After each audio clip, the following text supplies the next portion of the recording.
porque artistas, periodistas, hombres, mujeres de un talento impresionante, además de talentosos, tienen un compromiso con el país, con lo que le pasa al resto de los argentinos.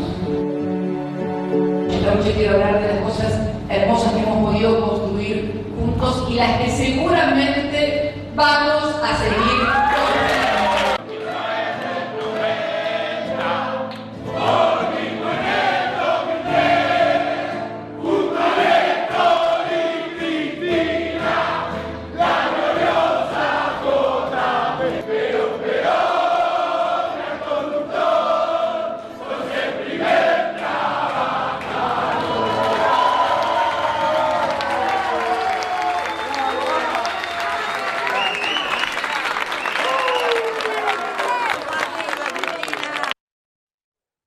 Buenas noches, arrancamos dicho esto hasta las 10 de la noche y veíamos a una Cristina Kirchner en el centro de la escena pensando un poco en lo que se va a venir, pero también reivindicando lo que fue el comienzo de Unidad Ciudadana, ¿no? En el 2017, pensando en que todos estos artistas, todos estos periodistas estaban allí en una construcción política que no tenía todavía el Frente de Todos, no tenía aglutinado todo el peronismo, y me parece que también es una reivindicación para quienes la acompañaron a Cristina Kirchner en aquel momento y que la van a acompañar en un futuro, ¿no? Y sobre todo, Ro, porque planteó Cristina, ustedes que estuvieron en los peores momentos, que nunca me dieron la espalda, de alguna manera reafirmando, Cristina, ese compromiso también de parte de ella con esos artistas, ¿no?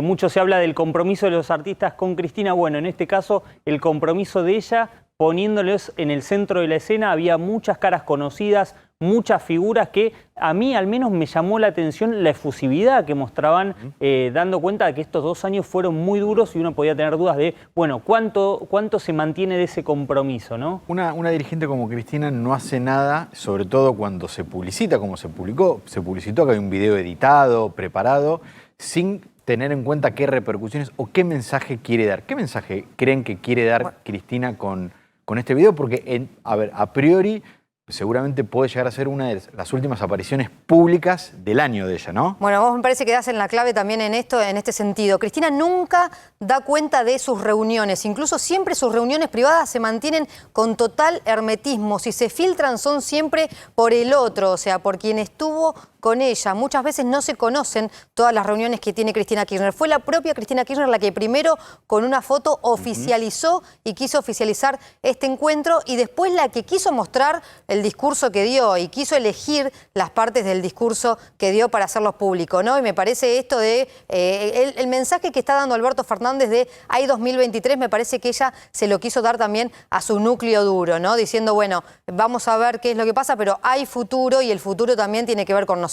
Sí, y ahí me parece que entra a jugar la Cristina estratega de voy a hacer todo lo que sea necesario para que haya 2023 exitoso para el Frente de Todos. Hizo una rémora de cómo había elegido a Alberto Fernández. Me parece que también un poco el mensaje está ahí. Una Cristina diciendo vamos por más, vamos a buscar más hacia adelante, vamos a seguir gobernando. Me parece que empieza a gestarse lo que es un nuevo periodo para mí de Cristina en el Ejecutivo. Estos 2 primeros años fueron con Alberto Fernández tal vez ocupando o necesitando reafirmar su liderazgo, y ahora me parece que Cristina ya pensando en 2023. Sí, sobre todo también hay que ver cómo empieza a funcionar esta alianza en el Congreso, ¿no? Porque teníamos, si vemos de una semana a la otra, vimos una semana un gobierno derrotado en la Cámara de Diputados y después de una charla de Alberto Fernández con los diputados, con Cristina Kirchner, tratando de salir victoriosos con lo que fue la aprobación finalmente del presupuesto de bienes personales, que era una sesión que convocaba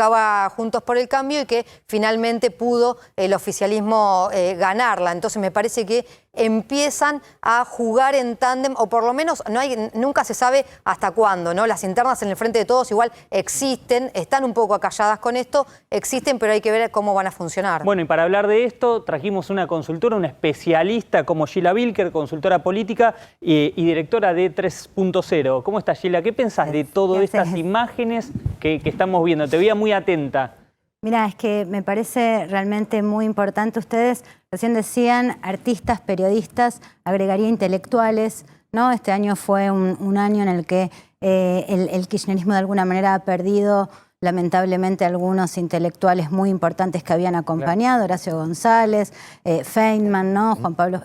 José Pablo Feynman. Entonces, digo, me parece que esto es algo que tiene que ver con una construcción que viene de larga data, no solo del 17 con Unidad Ciudadana, sino con un estilo de gobierno, con una forma de incorporar a lo que uno podría llamar la intelectualidad, la inteligencia o una parte de ella de la Argentina como, yo te diría, como motor, ¿no? Digamos, como un bloque de acompañamiento que al mismo tiempo es traccionador. Una cosa que uno puede observar, habiendo pasado los años, es que también faltan figuras jóvenes, ¿no? Cierto, digamos, cuando uno mira quiénes son, quién es ese es feo llamarlo staff, pero ese grupo de pensadores, de artistas, digamos, empiezan a quedar un poco, bueno, o sea, la pregunta es a quién le hablan. ¿Le pueden hablar a las juventudes? ¿No? Digamos, le pueden hablar, pero lo que sí está claro es que esto es algo que tiene que ver con un estilo de gobierno que uno podría llamar pop, que son las figuras, estas figuras pop, estas figuras que de alguna manera generan liderazgo en distintos ámbitos, los ámbitos de la cultura, y que de alguna manera mueven y traccionan. Es algo que hasta ahora al espacio de Cristina le ha dado muy buenos resultados y sobre todo ha sido una especie de blindaje muy fuerte, ¿no? Digamos, de las ideas y de una forma de gobernar y de gestionar. Al gobierno, ¿no? A este gobierno le estaba faltando un poco de mística. Absolutamente. Ahora, yo tengo la impresión de que el gobierno se quedó solo con Lito Nebbia, ¿no? Digamos, como... Bueno, a eso iba. Vos hablabas de que ese es el estilo de Cristina y pensaba, ¿es el estilo de Alberto?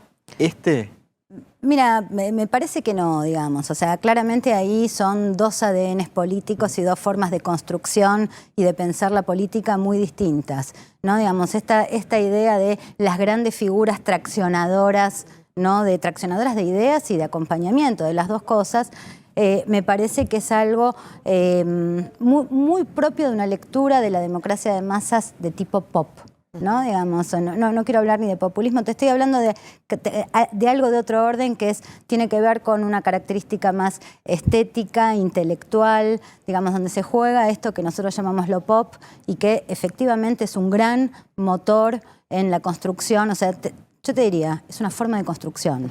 Ahora, estaba pensando que esta imagen también se suma a lo que viene mostrando después de la derrota el Frente de Todos, de que quizás no se perdió tanto o perdimos pero ganamos, porque...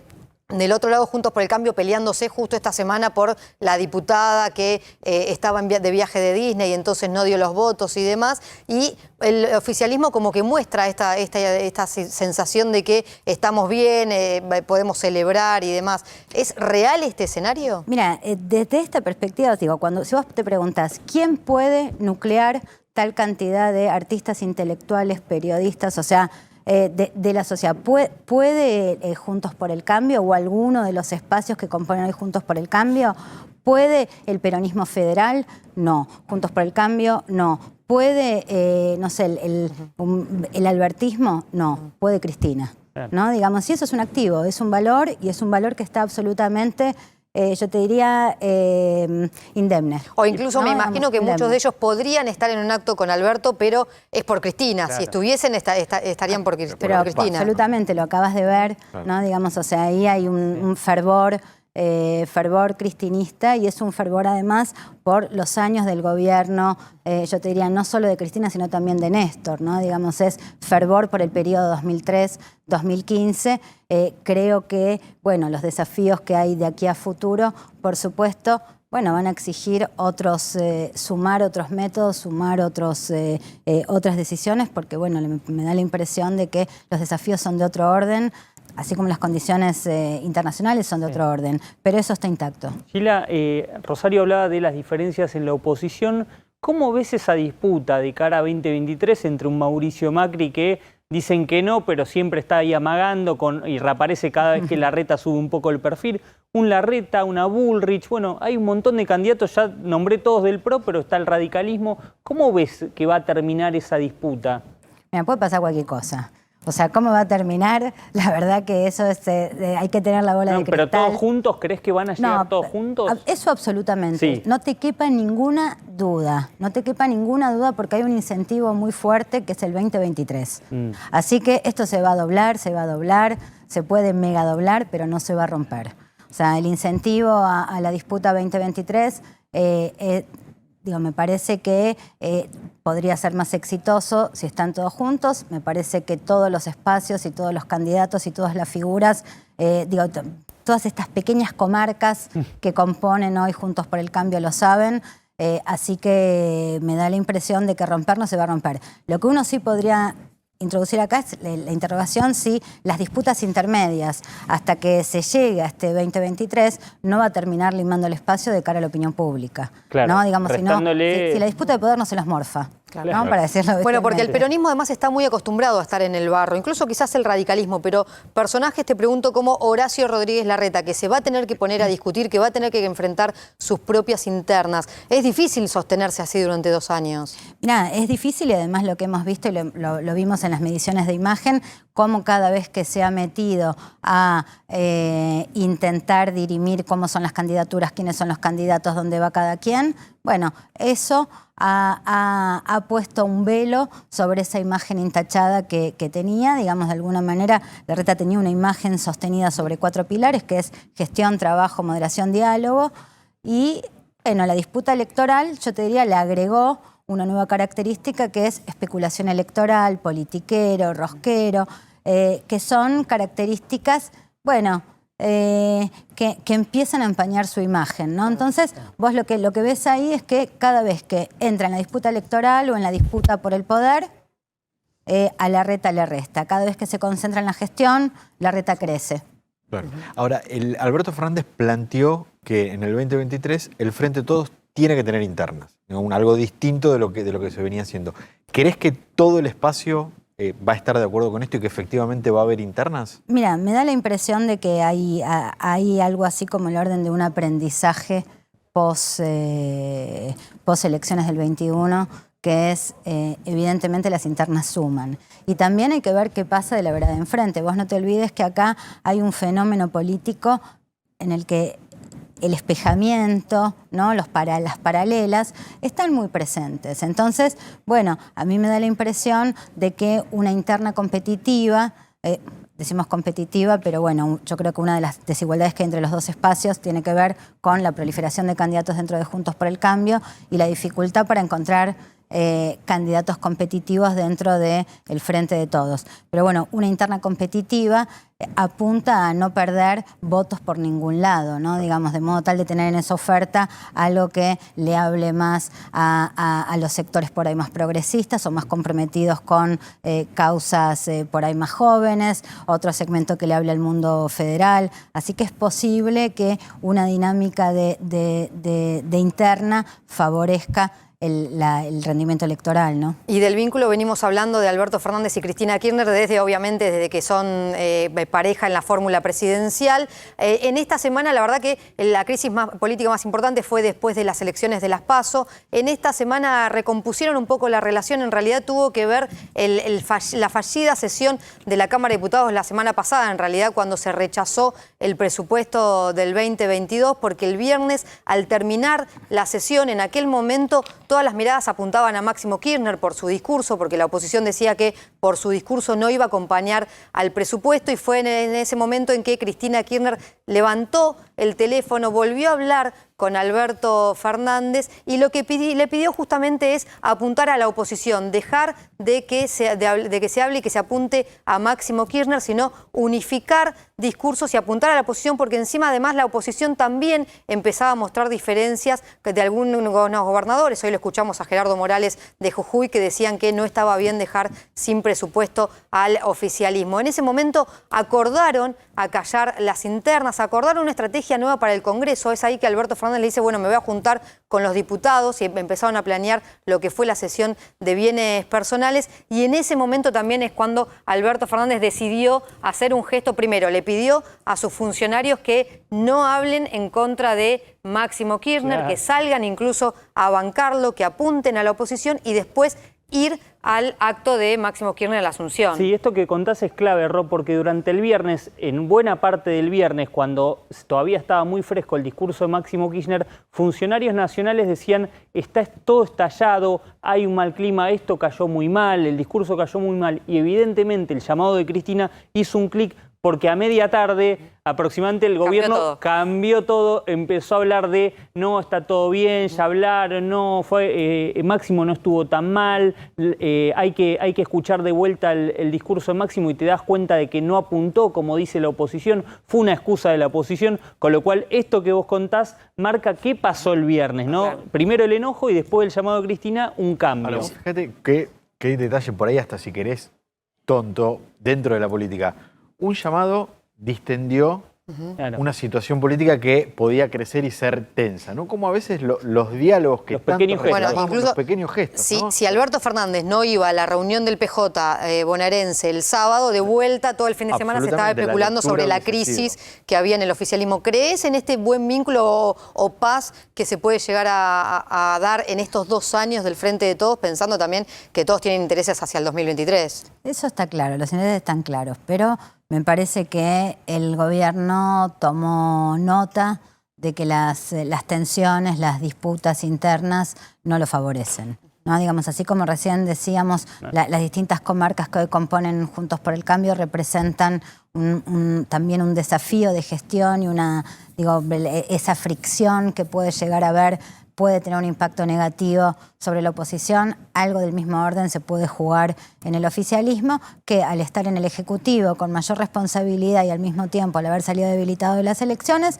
bueno, ese mismo riesgo está intensificado. Entonces me da la impresión de que es un rasgo, te diría, de sensatez y necesidad. Sheila, sos una especialista no solamente en Argentina, sino analista de lo que pasa en la región. En Chile hubo elecciones, ganó Boric, le ganó a la extrema derecha. Y sabes que ese resultado fue leído en el gobierno como un punto a favor respecto a las posibilidades del gobierno de cara a 2023, porque decían, si sigue creciendo la extrema derecha aquí en Argentina, una extrema derecha que puede generar cierta preocupación en un sector más moderado, que tal vez no nos quiere tanto, pero en una definición puede rechazarlos más a ellos, es un punto a favor porque incluso le quita votos a Juntos por el Cambio. ¿Vos coincidís con ese análisis? Mira, está claro que es un triunfo que está de alguna manera en línea con el gobierno, puede leerse como un triunfo que está en línea, así que en primer lugar sí, ciertamente me parece que el gobierno tiene mucho para festejar. También es cierto que le ha sacado un problema de encima en relación con las declaraciones de Bielsa, así que efectivamente, digamos, o sea, hay ahí una serie de elementos. También es cierto que esto hay que leerlo a la luz de, bueno, el acto del 10 de diciembre en el que estuvo Lula, Mujica. Yo creo que esto de alguna manera también representa un espaldarazo para la candidatura de Lula, ¿no? Digamos, una especie de cambio de signo de Latinoamérica. Bueno, yo tengo la impresión de que Argentina o Chile en relación con Argentina no ha sido de sus principales socios, ¿no? Digamos, pero de todos modos para la región de alguna manera marca un alineamiento interesante, digamos, sobre todo para el oficialismo. Y la otra cosa que también hay que pensar en relación con esa elección de Chile es fenómenos que vienen produciéndose cada vez más, que son elecciones hiper mega polarizadas, ¿no? Digamos, elecciones donde los centros empiezan a desaparecer, ¿no? Digamos, son los extremos los que terminan traccionando el centro y no el centro los que traccionan los extremos.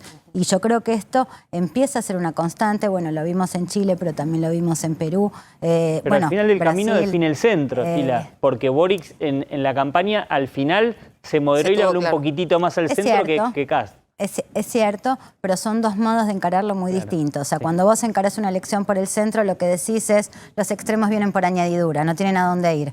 Cuando lo encarás por los extremos, tenés que tener una política de seducción más activa para el centro, que es un votante por lo general más blando. Y en definitiva, esa idea de esos extremos que te terminan ordenando por más que defina el centro, después terminan dando una impronta muy fuerte al gobierno. Claro. Mira Brasil, mira Perú, vamos a ver lo que pasa con Chile. Entonces, nada, yo creo que estos ordenamientos también marcan un estilo político o un lineamiento político, ¿no? Sheila, la última consulta. Tanto el oficialismo como oposición coincidieron que el resultado de las elecciones marcó que la gente quiere que la política dialogue, que haya consensos, que haya acuerdo. Inclusive desde los dos lados lo dicen públicamente. Sin embargo, el primer ejemplo de ese diálogo fue, o del no diálogo, ¿no? Fue el presupuesto. Sí. ¿Vos crees que el tono de la política el año que viene va a ser ese o hay un camino para recorrer en donde puede existir un diálogo entre oficialismo y oposición? Mira, es una pregunta muy interesante y muy difícil de responder porque representa un desafío para los dos espacios. Cuando nosotros medimos, lo que encontramos es que, no me acuerdo ahora con exactitud, pero más del 50%, 55, 60, no recuerdo con exactitud, dice diálogo. El problema es que cuando vos ves las bases de adhesión de los dos espacios, del Frente de Todos y de Juntos por el Cambio, lo que vos ves es que tenés una demanda electoral que está de espaldas al diálogo. Entonces, diálogo puede presuponer traición al compromiso electoral, ¿no? Digamos, en el caso de, yo te diría, esto es, en el caso de las figuras que adhieren más a Patricia Bullrich o a Mauricio Macri, que son, te diría, el mundo halcón. El mundo halcón, ¿no? Digamos, los halcones en realidad expresan una demanda electoral, digamos, no solo una actitud política, sino una demanda electoral. Y yo creo que esa demanda, de alguna manera, bueno, también traba esa posibilidad de diálogo. Algo similar pasa con el mundo del kirchnerismo duro del lado del Frente de Todos, ¿no? Que también, les cuesta encontrarse en la demanda de diálogo. Y ahí esa demanda popular, esa demanda electoral que está jugando, bueno, es el desafío que tiene cada uno de los espacios para, bueno, ver cómo se acuerdan algunas cosas sin que esto se lea como una traición a su mandato electoral. Yo creo que, en definitiva, hoy la demanda de diálogo es mayoritaria y que Argentina necesita el diálogo para salir, sin lugar a dudas. Incluso, nuestros acreedores demandan diálogo y acuerdo, ¿no? Obvio. Sheila, muchas gracias por venir. Al revés. Gracias a ustedes. Esto se combate con ciencia y rapidez. En ciencia, el testeo. El de hoy fue 13% la positividad.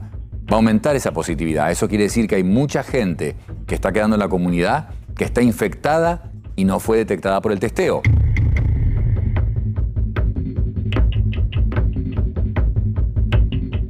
De forma apresurada, en pleno periodo navideño, los gobiernos de media Europa vuelven a imponer restricciones. Portugal ha anunciado el cierre de bares y discotecas desde el día de Navidad y por un periodo mínimo de 2 semanas. El teletrabajo será obligatorio. We can see another storm coming. Podemos ver que se avecina otra tormenta. En estos términos se ha referido el responsable para Europa de la Organización Mundial de la Salud a la ola de casos de Omicron que está sumergiendo el continente y arruinando una vez más los planes de millones de europeos para Navidad.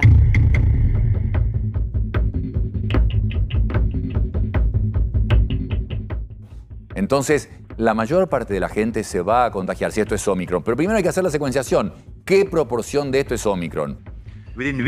Dentro de unas semanas, Omicron dominará en más países de la región, con la amenaza de llevar al borde del abismo a unos sistemas sanitarios ya desbordados. En Francia, el gobierno acelera la puesta en marcha del pase de vacunación, que sustituirá al pase COVID y solo podrán obtener los vacunados. La medida se abordará el próximo lunes en un Consejo de Ministros excepcional.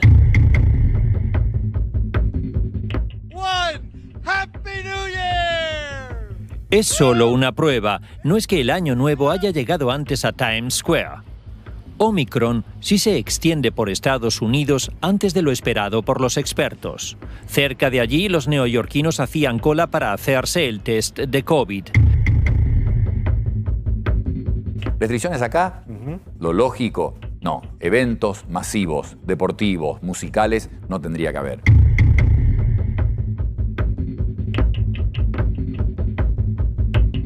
Ya sabés cómo es la curva. Primero aumentan los infectados, después van a aumentar las hospitalizaciones y semanas después aumentan las muertes. Eso va a pasar en todos lados. Si había un plan de una fiesta o una reunión familiar grande, definitivamente no.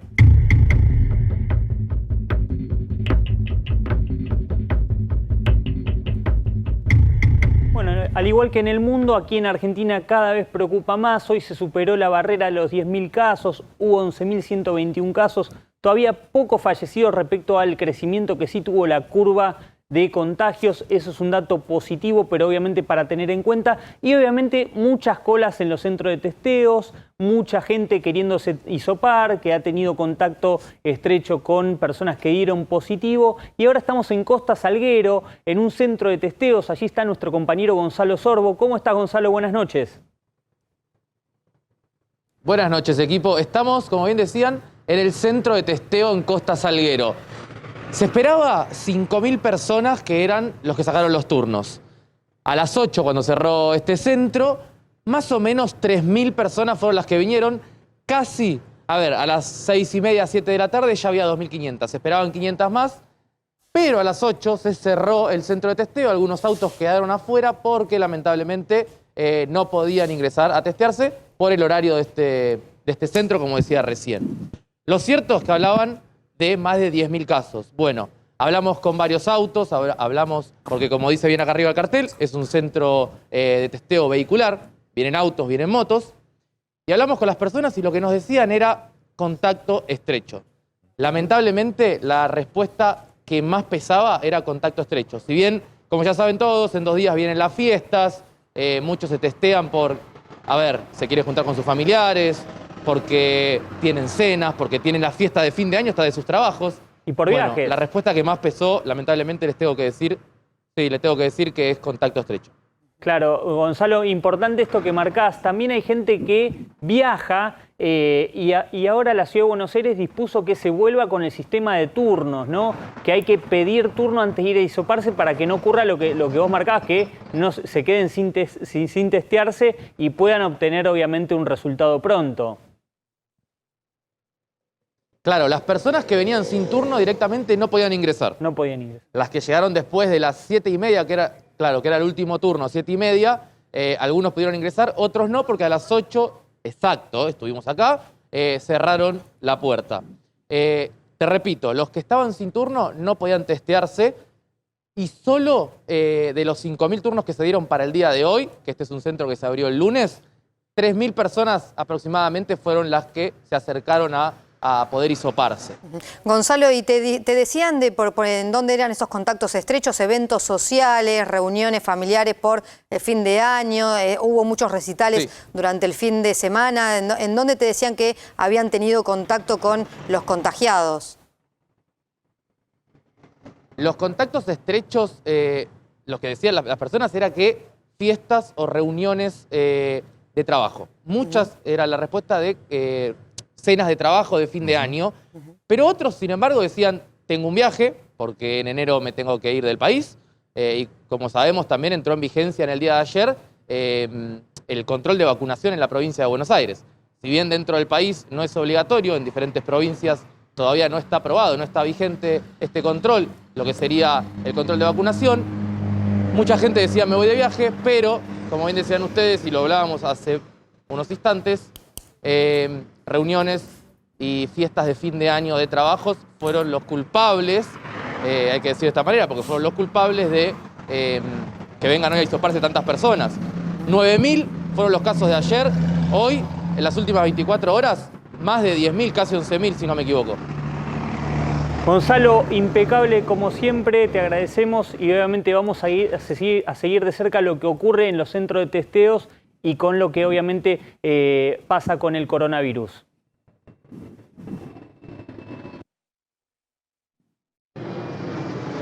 Bien, está con nosotros Adolfo Rubinstein, ex ministro de Salud de la Nación durante el gobierno de Mauricio Macri, que ha seguido de cerca mucho el tema de la pandemia y todo lo que tiene que ver con los contagios y más. ¿Qué estás viendo, Adolfo, con estos números que se registraron el día de hoy? ¿Qué tal, Nacho? Hola, Rosario. ¿Cómo estás? Preocupado. Todos recordamos que estamos esperando hace meses el pico de la Delta. Bueno, ahora lo tenemos. Esta es la ola que tiene que ver con la variante Delta. Además complicada con la aparición de esta nueva variante Omicron. Ambas muchísimo más contagiosas, con una dinámica de transmisión muy, digamos, muy acelerada respecto a las variantes previas. La buena noticia dentro de todo esto, que obviamente genera un clima de preocupación lógico, tiene que ver con que, por un lado, nos agarran después este delay que tuvimos de varios meses respecto a lo que sucedió inicialmente en Europa, en Estados Unidos, nos agarra con una tasa de vacunación de la población bastante alta.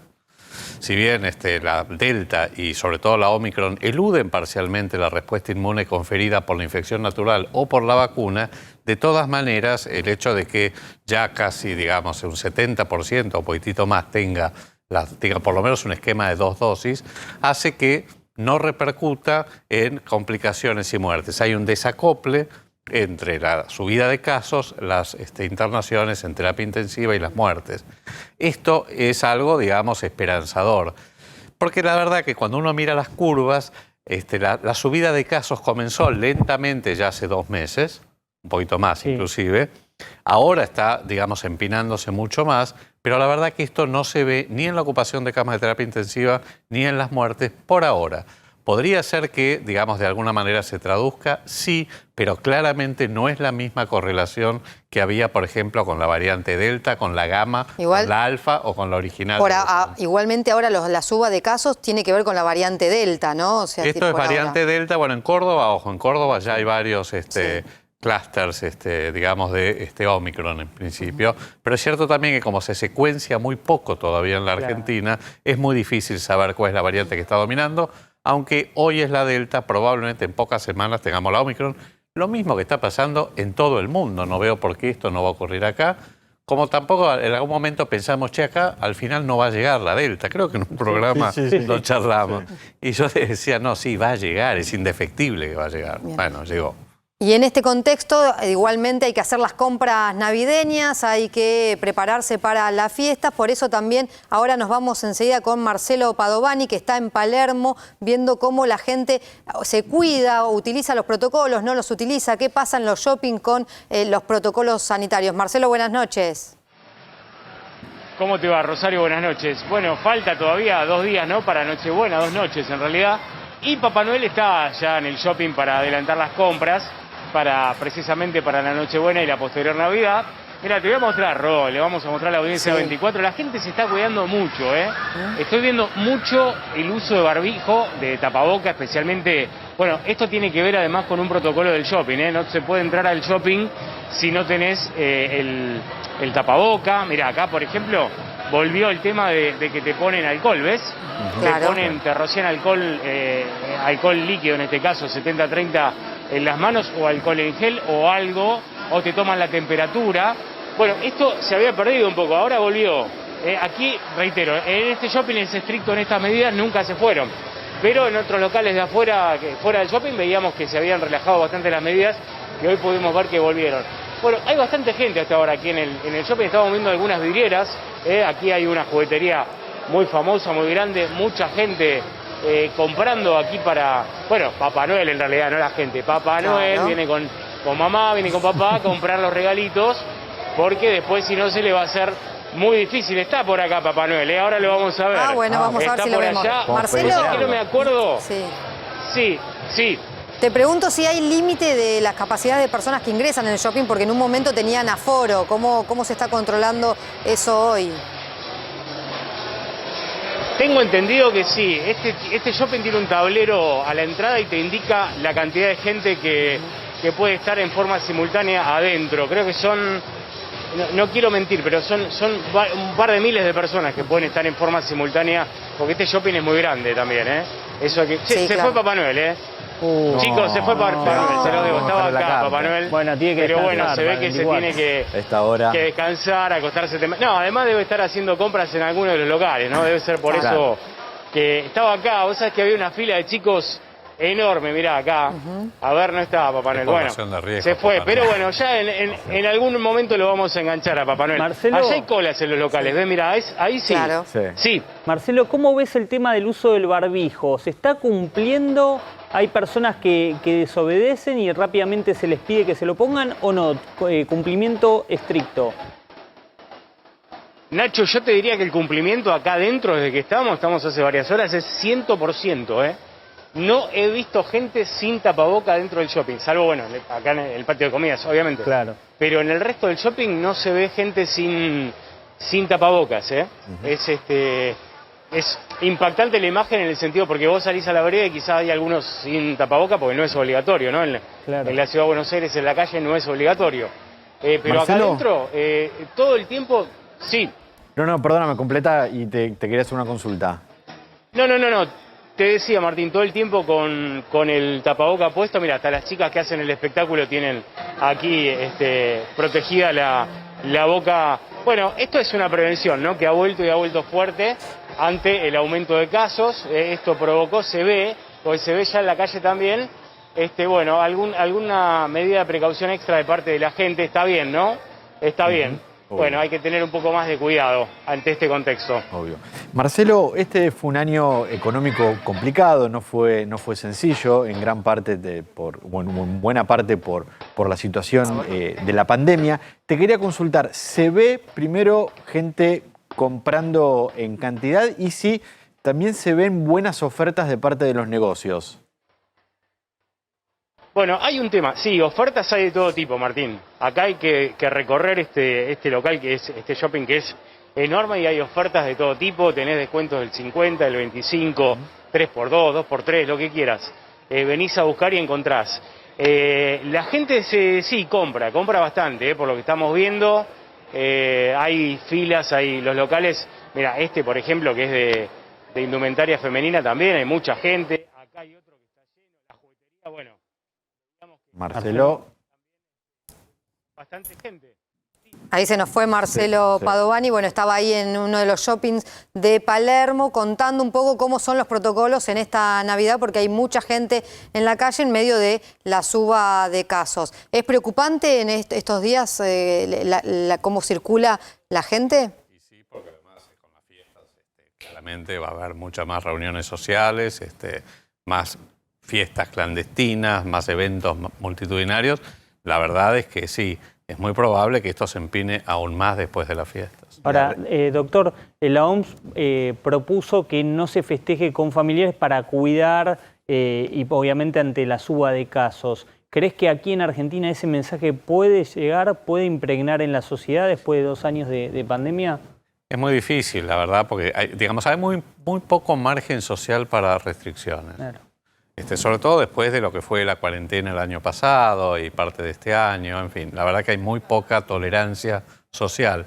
Sí creo que, por un lado, hay que cuidarse de los eventos familiares muy numerosos, hay que tratar de limitarlos, hay que, por supuesto, volver a lo que ya el año pasado decíamos, barbijo, distanciamiento físico. Sí creo que aquellos que no han sido vacunados o que no han completado su esquema tienen que testearse.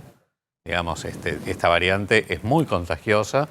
Y obviamente, digamos, hay población de riesgo, sobre todo en estos eventos que son multigeneracionales.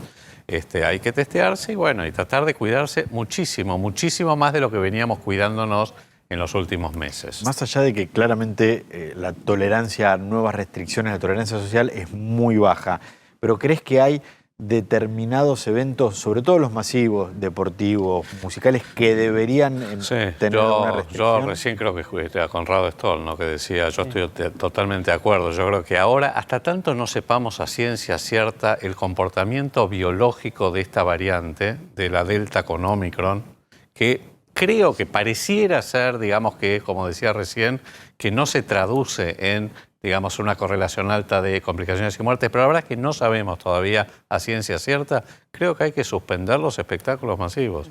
Claro, porque lo que planteaban algunos es que esta sería una variante de salida del coronavirus porque no es tan letal. Es muy probable. La historia natural de los virus, particularmente los virus respiratorios, tiene que ver con esto, digamos, a medida que van mutando, digamos, por una cuestión de que el objetivo, si tiene algún objetivo teleológico, algún objetivo, digamos, último, un virus, aunque no sea una partícula viva, es replicarse para sobrevivir. Con lo cual, para que esto haga, no tiene que ser muy letal. De hecho, las enfermedades virales muy letales, como fue el SARS, como fue el MERS, como fue el Ebola, duraron muy poquito porque eran muy letales. Entonces es muy probable que en la historia natural aumente la contagiosidad y se reduzca la virulencia. De algún modo, cuando pasó la gripe pandémica, recordemos las pandemias de 1918, de creo que fines de los 50, la gripe de Hong Kong, etc., o la gripe A, después evolucionaron hacia una forma endémica. Es muy probable que ocurra lo mismo. Lo que pasa es que hoy todavía no sabemos eso. Entonces tenemos que tener ciertas conductas muy, pero muy cuidadosas, justamente para evitar, digamos, desenlaces después. Sí. Adolfo, se abrió una discusión muy fuerte sobre el pase sanitario. Algunas provincias lo empezaron a aplicar, otras como la ciudad dicen que no es necesario. ¿Estás a favor o en contra del pase sanitario? Yo creo que es una medida acertada y adecuada en este momento. En este momento sí tengo mis dudas sobre cuán sustentable es, y la verdad es que como pasó el año pasado con la cuarentena, el confinamiento, una cosa es ponerlo a un periodo muy corto de tiempo, pero no se puede mantener sin calibración durante tantos meses. Y acá pasa lo mismo. Creo que, digamos, puede ser un objetivo en el corto plazo por un corto periodo de tiempo. El segundo punto es quién va a controlar. Entonces yo creo que tiene un efecto fuerte disuasivo. Para que se vayan a vacunar. Es una fuerte señal, para que los grupos más reticentes, bueno, eso es lo que se está viendo en el mundo, ¿no? Que ya 20 días antes de su aplicación se muestra un crecimiento en la vacunación, entonces la gente ya, por las dudas de quedarse afuera de algo, la gente se aplica son la los vacuna. jóvenes, son sobre todo los jóvenes, que no es que sean antivacunas, es simplemente que no le dan bola, están podridos, tienen una baja percepción de riesgo, esto hace que, digamos, se cuelguen. Claro. Bueno, ahora esto, digamos, no poder entrar a un boliche, no poder ir a un espectáculo, etcétera, obviamente es un fuerte desincentivo para quienes no quieren vacunarse y que no tienen ninguna otra razón para no vacunarse. ¿Qué crees que debería hacer el gobierno, en este caso el Estado, cada Estado provincial, para prevenir lo que es inminente, pareciera una tercera ola? ¿Estamos en una tercera ola? Estamos en tercera, cuarta, la verdad que ya a esta altura uno pierde el conteo. ¿Pero sí, qué debería estamos hacer? En una ola. Primero debería, y acá creo que hay un rol fundamental del Ministerio de Salud de la Nación, tiene que recuperar el rol de articulador e integrador de las políticas. No puede ser que cada provincia tenga su propia política o que cada municipio tenga su propia política. Es absurdo, es un federalismo ridículo el que estamos sosteniendo en medidas como esta. Me parece que acá existe un Consejo Federal de Salud, me parece importante que se definan cuáles son las medidas que hay que tomar y que se tomen de manera armónica. Por supuesto, esto no significa que sean exactamente iguales porque hay distritos o provincias que tienen mayor o menor impacto, exposición, etcétera. Pero tiene que hacerse algo coherente. Adolfo, danos un minuto que nos está llamando un móvil, Martín Rojas, en Parque Norte, porque hoy allí hubo elecciones del gremio de comercio que no terminaron bien. ¿Cómo estás, Martín? Buenas noches. ¿Cómo están? Buenas noches. Y la verdad es que se repiten estas imágenes cada vez que hay algún tipo de acontecimiento que tiene que ver con lo gremial. En este caso, como ustedes decían, ocurrió en Parque Norte, donde se desarrollaba una asamblea donde se iba a aprobar el balance 2019-2020, 2020-2021 y también la memoria de este gremio. Lo cierto es que en un momento dado se dieron serios enfrentamientos entre un grupo que lidera Ramón Muerza, un hombre muy cercano a Hugo y a Pablo Moyano, que vinieron a tratar de que no se desarrolle esta asamblea de la que participaban los afiliados del gremio de aquí de la capital federal.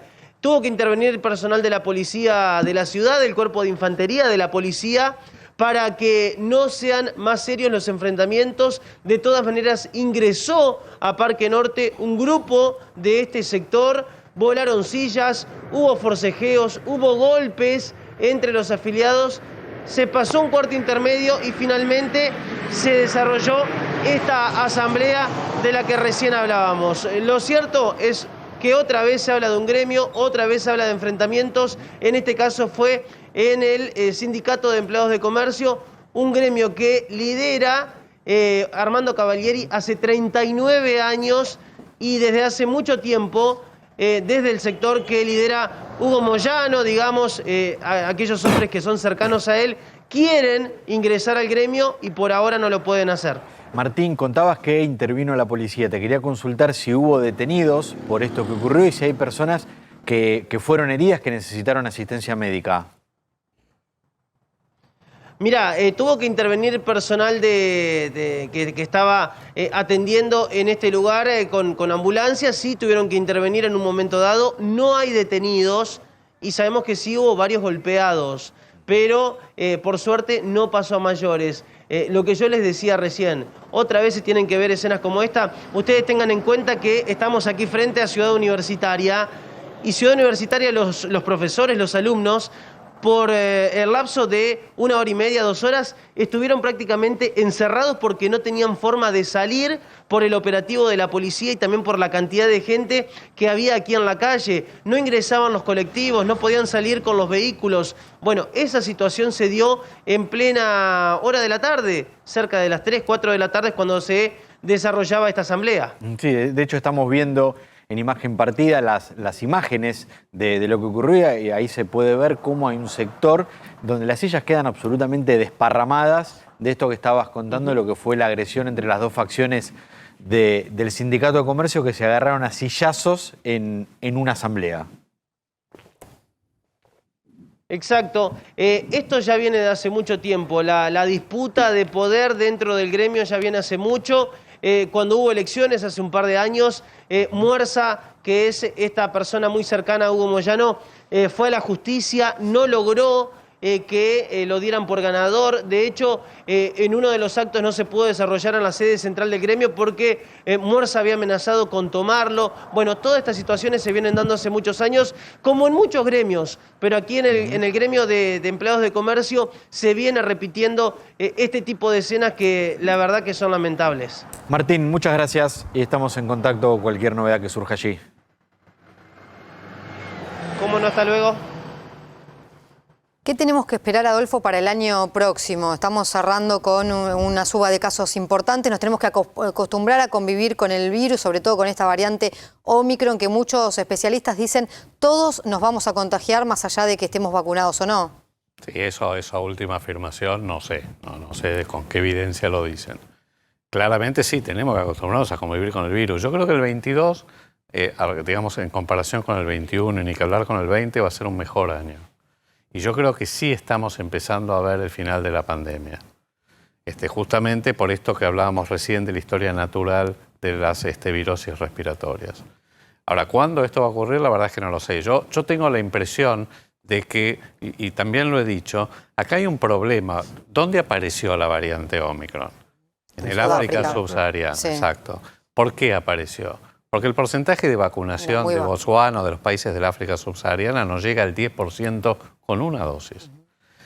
Claramente lo que dice la OMS de que tenemos que llegar a tasas de cobertura altas en todo el planeta es así, no hay otra manera para poder mitigar esta primera gran oleada de la pandemia, que yo creo que va a llegar a lo largo del 2022, con lo cual es muy probable que en el segundo semestre la cosa ya esté mucho más tranquila.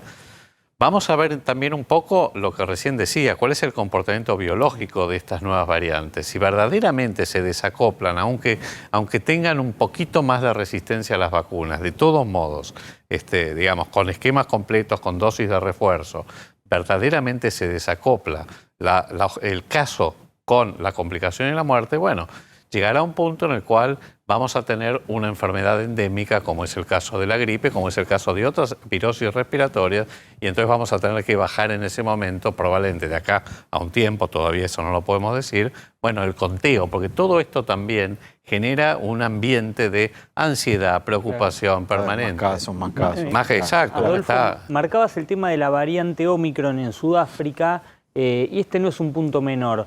Te consulto. Cuando no estás vacunado, ¿tenés más propensión a poder desarrollar una variante nueva? ¿Puede generarse una variante nueva distinta a la Omicron en Sudáfrica, por ejemplo, si no vacuna, y eso afectar a todo el mundo cuando pareciera ya estar saliendo de esta pandemia? Hay dos razones para la aparición de estas mutaciones. El virus se va replicando. Entonces, por un lado, cuando hay circulación viral, hay más chances de que alguna de estas replicaciones tenga un error, que es la mutación, que a su vez selecciona una variante, por ejemplo, más contagiosa. Es lo que ha venido pasando. La otra es que cuando se replican, sobre todo, mucho tiempo en lo que se llaman huéspedes inmunodeprimidos, que tienen algún trastorno de la inmunidad, quedan, digamos, mucho tiempo en esas personas. En África, el problema es que esto coexiste con una prevalencia, con una frecuencia de enfermedades que producen inmunodepresión, como el VIH-Sida, muy alta. particularmente en África subsahariana, con lo cual esta combinación es lo que, en la medida que no se vacunen y que además la prevalencia de VIH-Sida sea muy alta, como es el caso, probablemente facilite la aparición de mutaciones y de estas nuevas variantes. Nosotros vemos, y decías, ¿no?, el número de casos que aumentan y que aumentan, hoy estamos en más de 11.000 casos, pero hay otros datos que tienen que ver con la ocupación de camas de terapia intensiva, con la cantidad de muertos, que más allá de que obviamente siempre que la muerte de una persona para esa familia, por supuesto, es trágico, pero hay menos muertos que ayer, que hubo menos casos. ¿Qué otros datos son importantes de tener en cuenta para saber si esto se agrava o no? Mira, los más importantes son estos que dijiste. Cómo esto repercute en la saturación de los servicios de salud y en los desenlaces fatales. Después está la tasa de positividad de los test, que está aumentando. Sí. Y si bien aumenta el número de test que se están haciendo, lo que quiere decir esto es que le estamos corriendo de atrás. Claro. Pero estamos siempre hablando de los casos. Pero claro, si nosotros podemos detectar tempranamente los casos, entonces podemos trazar los contactos estrechos, aislar los focos. Esa es la realidad. Entonces, en la medida que no testeemos, no hay manera de hacerlo. Pero bueno, lo más importante, los parámetros que tenemos que monitorear de manera muy estrecha son estos. La ocupación de las hospitalizaciones, la ocupación de camas de terapia intensiva y, por supuesto, las muertes. Sí. Entonces hoy está aliviado el gobierno, que es un poco lo que dicen, ¿no? O sea, está aliviado en el sentido de... No creo que esté aliviado. No, pero está aliviado en el sentido de que los contagios van a aumentar, pero todavía la ocupación de camas de terapia intensiva... Por ahora no. Por ahora no, y yo espero que no. Si verdaderamente este desacople se prolonga a lo largo del tiempo, en los próximos meses, ahí vamos a poder decir, bueno, estamos ante otra cosa. Mucha gente en el verano va a viajar al exterior. Y una preocupación es si cuando vuelvan deben hacer algún tipo de aislamiento. Por ahora no. ¿Crees que sería conveniente en este marco mundial? Y depende. La verdad que es extremadamente dinámico el contexto, esto puede cambiar. Esto puede cambiar. Lo que sí hay que hacer es testearse. Pero también es cierto que con las pruebas antigénicas, las moleculares, por ejemplo, estas nuevas variantes producen muchos falsos negativos. Que esto es lo que pasó con la Omicron. Vienen negativos y después a las 48 horas aparecen mínimos síntomas, se testean y dan positivo. Habrá que ver con qué se testean. Acá yo creo que es la PCR, no las pruebas moleculares. Y después veremos si es necesario o no periodos de aislamiento, por ahí más cortos. Claro. Hay que ver. Adolfo, hablemos un poco de las vacunas. Para la aplicación de la tercera dosis, el gobierno actualmente fijó una fecha de 5 meses después de la segunda dosis. ¿Crees que ese lapso tiene que bajar para aplicar y avanzar rápidamente una tercera dosis o te parece que está bien? Mira, hay que verlo. Digamos, la racionalidad que tiene esto es que hay una declinación de la curva de anticuerpos neutralizantes después de este periodo. También es cierto que no es la única respuesta inmunitaria. Existe lo que se llama inmunidad celular. Claro. La inmunidad celular es que de algún modo la que guarda esos linfocitos T que guardan la memoria inmunológica y que obviamente, digamos, en el momento de una nueva agresión, por ejemplo una infección, ahí, digamos, nuevamente aparecen las defensas. Pero sí lo que se ha visto es que hay una fuerte declinación, con lo cual la verdad es que al principio eran 9 meses, claro. Después se bajó a 6, ahora se bajó a 5, hay que ver. Probablemente tal vez haya que acortar el periodo. También es cierto que eso tiene que ver con la disponibilidad de vacunas. Porque vos fijate pero si Argentina está donando vacunas. Vacunas hay, vacunas sobran. Vacunas está sobreestoqueada la Argentina. Claro. Sí, por ejemplo, lo que sucede es que nos puede suceder a nosotros que nos vacunamos con la segunda dosis en octubre, que recién nos tocaría aplicarnos el refuerzo en marzo. Eso es un punto de por qué aparece ahora esta subida de casos. Porque los que se vacunaron primero y que todavía no recibieron el refuerzo, están menos protegidos. Claro. A eso sumale que todavía queda un 15% que no inició o no completó los esquemas de vacunación. Claro. Vos decías, conviene primero, obviamente, focalizar o poner todo el foco en los que tienen una sola dosis o los que no están vacunados. Eso es esencial, digamos. Total, exacto. Igual, como decían recién, como estamos sobreestoqueados de vacunas ahora, sí hay que vacunar a todos. A todos, a los que completaron el esquema y a los que no completaron.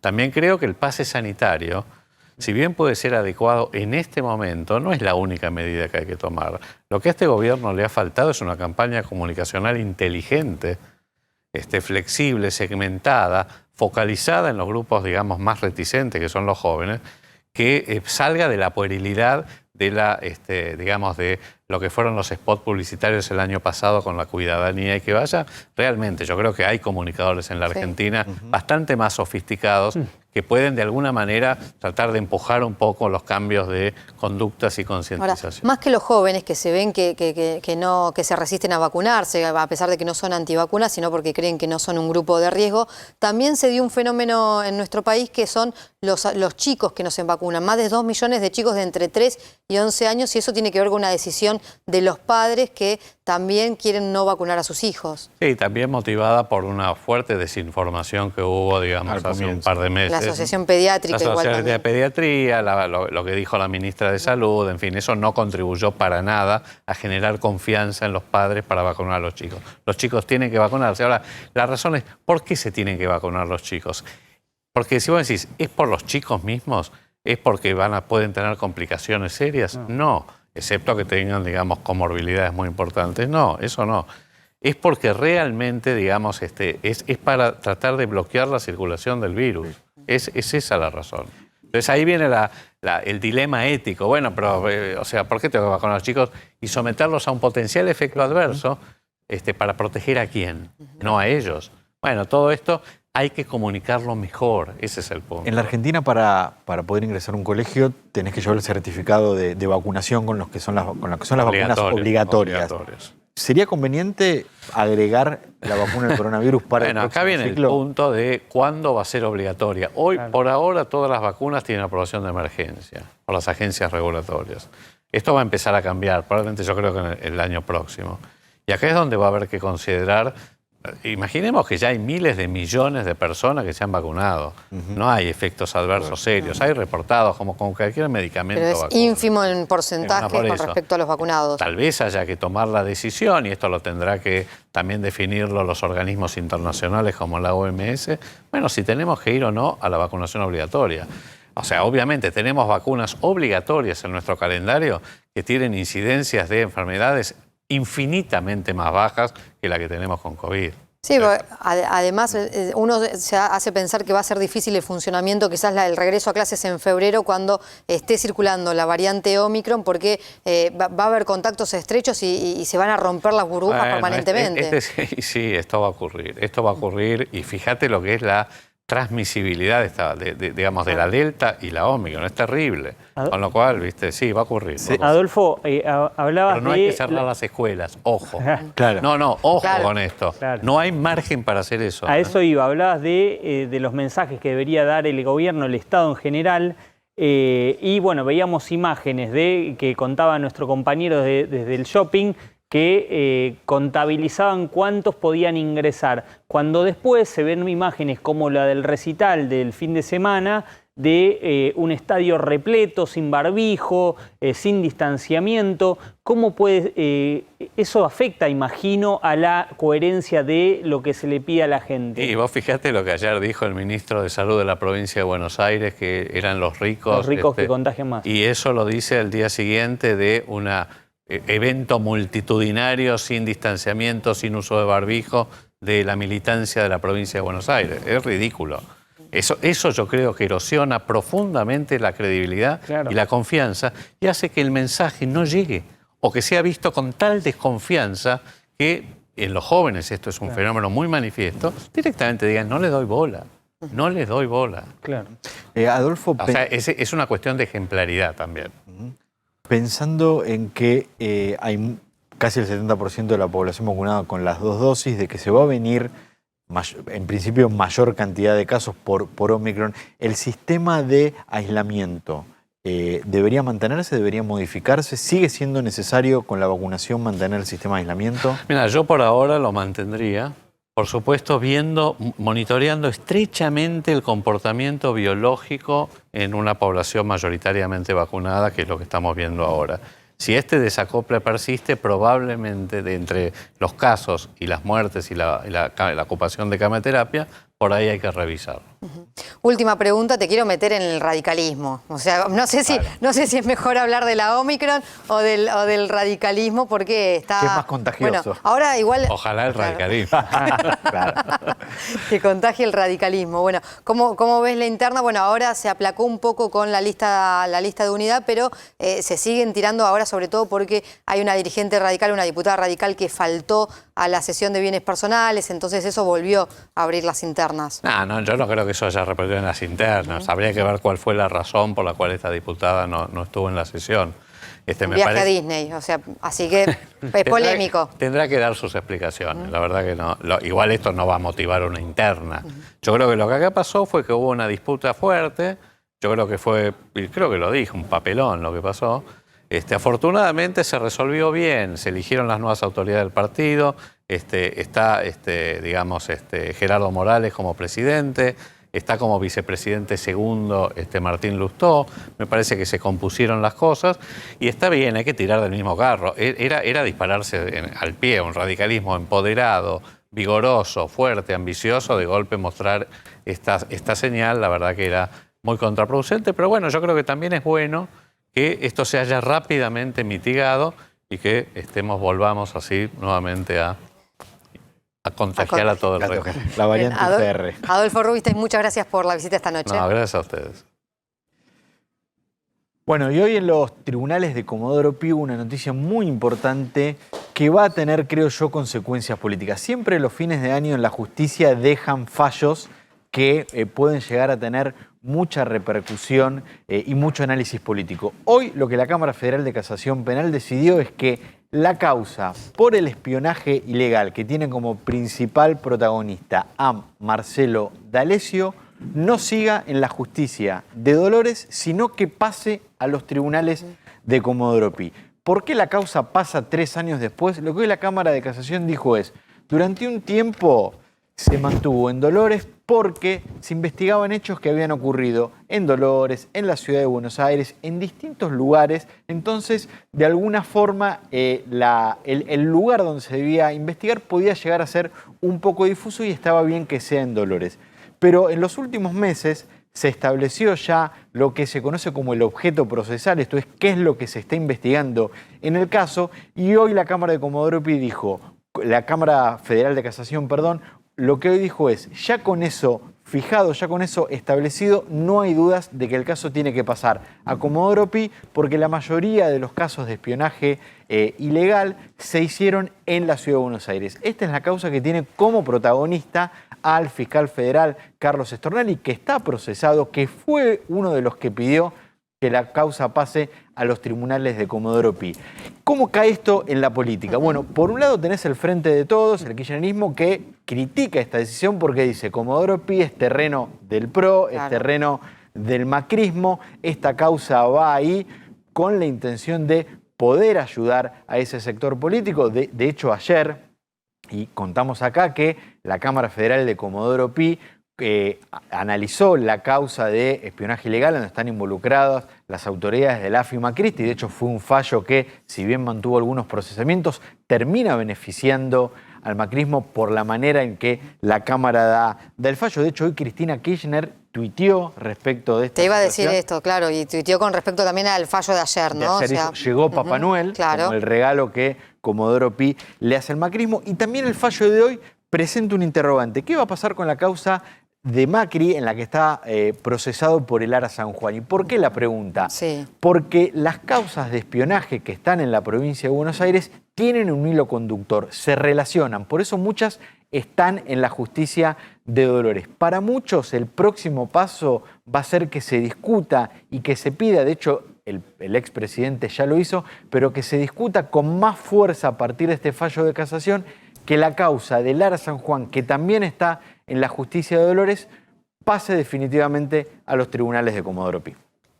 Y se conoció finalmente esta tarde la evaluación que hizo el Fondo Monetario Internacional con respecto al crédito otorgado durante la gestión de Macri. El FMI emitió un comunicado en donde mostró una fuerte crítica con respecto a lo que sucedió en la Argentina. Lo que destacan los directores es que reconocieron que el programa del 2018 no cumplió con los objetivos que se tenían trazados, que tienen que ver con restablecer la confianza de los mercados, reducir los desequilibrios externos y fiscales, reducir la inflación, proteger los segmentos más vulnerables de la población. También admitieron las inconsistencias del programa para abordar los profundos cambios estructurales de la Argentina, y el FMI señaló que el gobierno anterior, es decir, el gobierno de Mauricio Macri, le impuso límites, líneas rojas al fondo en 2 puntos centrales: reestructuración de deuda y control de capitales. Bueno, un informe que el FMI y el gobierno estaba esperando.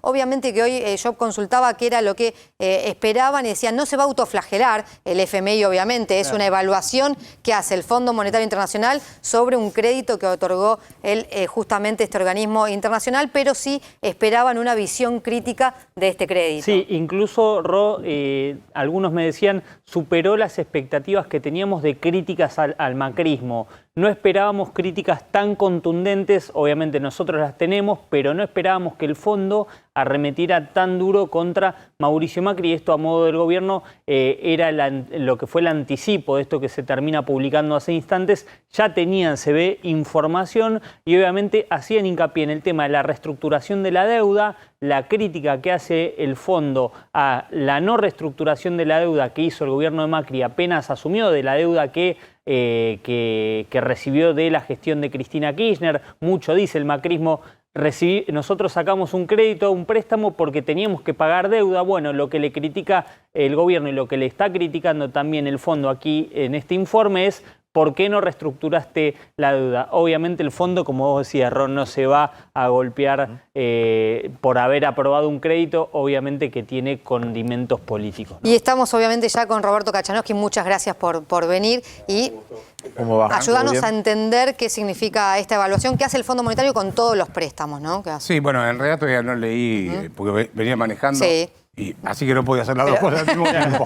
Pero era lo que se venía diciendo un poco.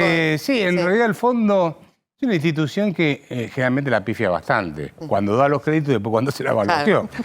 Es más, en su momento, yo no sé si ustedes recordarán, el fondo se había quedado prácticamente sin plata ya cuando le dio la plata a Rusia en la crisis del 98. Y en ese momento estaba el gobierno de Bush y el Congreso dio la orden de revisar todos los créditos que habían dado, cómo se había comportado el fondo, pero además el Banco Mundial, el BID, un desastre. Un desastre, las 3 instituciones, o sea, revoleaban la plata, porque no nos olvidemos que son burócratas los que están ahí, como en cualquier país, político. Y los tipos lo que hacen es cuidar su puesto, y etc. Así que lo que puede decir el fondo, tal vez lo dijimos muchos antes, acá mismo, de que por qué no se... A ver, el tema de reestructurar la deuda es una parte, porque siempre confundimos los problemas estructurales con deuda y con crédito. Generalmente se toma deuda cuando uno no quiere reestructurar los errores que está haciendo. Por ejemplo, si vos tenés una empresa y tenés sobredimensionado en cantidad de personal, trabajás mal, etcétera, ¿sí? Entonces, no arreglás eso. Lo que haces es pedir un crédito para cubrir el problema que tenés. Después vas a tener 2 problemas. Que vas a seguir con todos los problemas, más el crédito que no vas a poder pagar. Entonces, yo lo que digo es, más allá de que en su momento, cuando fue el gobierno de Macri en el 2018 a buscar plata, fue porque se le cerraron los mercados. ¿Sí? Entonces dijo, bueno, me vence deuda, ¿quién me presta para pagar la deuda que me vence? Es discutible, está bien, está mal. Es lo normal, hacer el rollover, te sale más barato que ir al mercado, eso sin ninguna duda. Pero después tenés que siempre arreglar los problemas estructurales. Y eso es lo que siempre se discutió sobre el tema de si gradualismo o shock. ¿Qué era shock? Anunciar un plan completo, que nunca lo tuvo el macrismo, o vamos a poner Juntos por el Cambio, como quieras llamarlo. Entonces, ¿se acuerdan tarde del fondo de darse cuenta que había que hacer una reducción del sistema tributario, o solucionar el problema tributario, reforma del Estado, no tenemos moneda, el tema de la reforma laboral? Hoy vi que el fondo le había pedido también a España una reforma laboral para poder. No sé si lo vieron. Sí, salió. Entonces, todo eso lo tenemos que hacer nosotros, no porque el fondo no presta plata, sino porque Argentina tiene que hacer esas reformas. Entonces, para redondear, la deuda es consecuencia del déficit fiscal. Y el déficit fiscal es consecuencia de que el Estado gasta más de lo que recauda. Y bueno, Roberto, esa es la discusión de fondo, ¿no? Roberto, de esto te quería preguntar porque el gobierno, al informe que hace el Fondo Monetario, da una respuesta y uno de los puntos que plantea el gobierno tiene que ver con esto que vos marcás y que seguramente está en juego en la negociación con el fondo, que es aún insuficiente la advertencia sobre los riesgos de un ajuste fiscal en contextos recesivos. Le está diciendo el gobierno nacional de Alberto Fernández, no fuiste crítico con el tema del ajuste fiscal que sí hizo Macri por pedido tuyo y que tuvo un efecto contraproducente en el programa económico. ¿Crees que el ajuste fiscal va a estar en realidad ya está sobre la mesa, pero va a ser un tema de discusión que si el gobierno no cede no va a poder haber un acuerdo o el fondo te va a dejar seguir con un déficit?